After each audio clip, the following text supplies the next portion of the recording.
Le village d'Abobo était petit, un groupe de maisons tissées ensemble par des chemins poussiéreux et les rires des enfants. La lumière du soleil coulait comme du miel des manguiers, peignant tout d'une lueur chaude.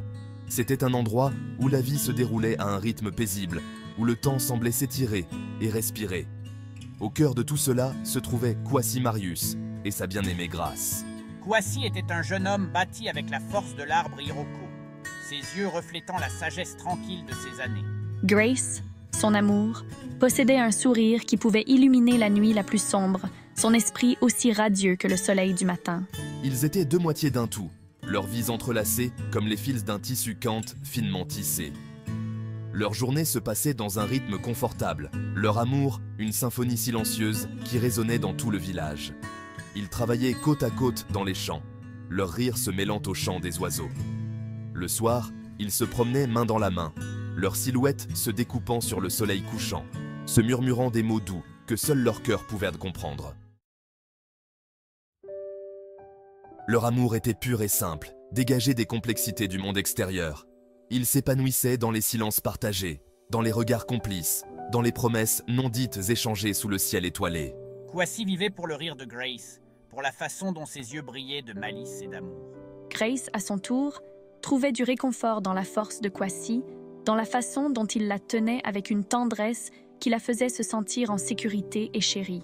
Ils étaient le refuge l'un de l'autre, leur amour un phare d'espoir et de joie dans un monde qui semblait souvent déterminé à éteindre une telle lumière.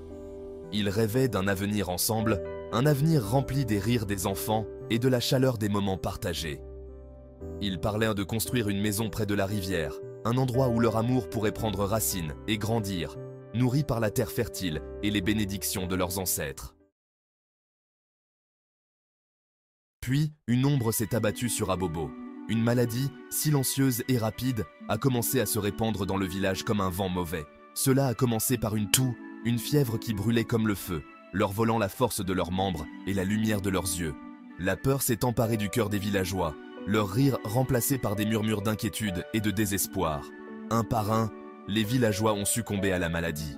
La guérisseuse du village, la vieille Mama Abena, travaillait sans relâche, ses mains ridées distribuant des herbes et d'anciens remèdes. Mais la maladie était implacable. Son emprise se resserrait à chaque jour qui passait. Puis, l'impensable s'est produit. Grace, son rire maintenant réduit au silence par la toux qui la secouait, est tombée malade. Kwasi regardait avec agonie l'amour de sa vie se flétrir sous ses yeux. La lumière dans ses yeux, autrefois si radieuse, s'estompait d'heure en heure.